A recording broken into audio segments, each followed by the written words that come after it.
So, are you looking for love on the internet? You're not alone. This Valentine's Day, many are hoping that Cupid's arrow will fly through cyberspace. Online dating has become a very popular way to meet people. It is estimated that 17% of those who married in the last 6 years met online. Lori Mitchell introduces us to some couples who clicked. Some fresh pepper for your salads.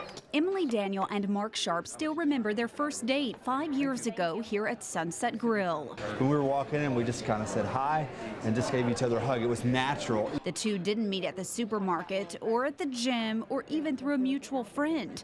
Instead, they met online. I actually had recently gotten a divorce and lived in kind of a small town in Hickman County and wanted to get out and didn't really want to do the bar scene. She posted her profile on Match.com, went on a few dates, and eventually she and Mark made a connection. I think I actually winked at him first, which is how you start a conversation with someone. Turns out the two singles, who are both in sales, had a lot in common. We had a lot of the same goals. We had a lot of the same life experiences. We both have little boys from previous marriages, and we had the same custody arrangements.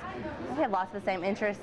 Tommy Gatlin doesn't live in a small town, but 3 years ago, she was barely spending any time in Nashville, where she does live. Well, I was traveling a lot, so it was difficult to meet anyone. Gatlin joined Match.com and met Greg Steinberg. His profile sounded genuine. 2.5 years later, Gatlin and Steinberg are engaged and planning to marry in May. Today, online dating is mainstream. eHarmony and Match.com are two of the more popular sites, but there are dozens of others out there. It was what I was hoping.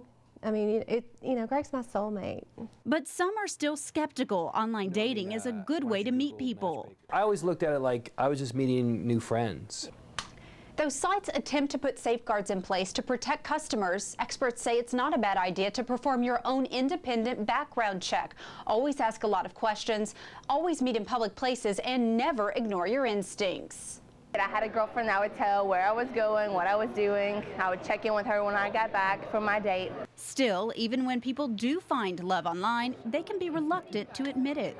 Well, Mark's come around. When we first started dating, he wanted to tell everyone we met in church. Mark and Emily say it was actually their preferred method to meet people because they had more control over the screening process. You'd really be surprised at how much you can learn about someone and how many bad dates you don't have to go on. Certainly, our paths never would have crossed otherwise, and we've talked about that many times over the years. 5 years later, the two are in a happy, committed relationship and encourage others to try dating online. You never know where the click of a mouse may take you. When I met Emily, I probably said, not because of her, but I guess I had in my mind that I probably never would get married again.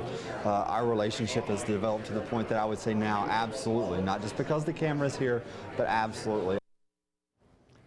And we have this update to the story. He wasn't lying. Mark and Emily just got engaged. This weekend he proposed in New Orleans after the couple finished running the Mardi Gras half marathon. Mark and Emily plan to marry this year. Congratulations to both.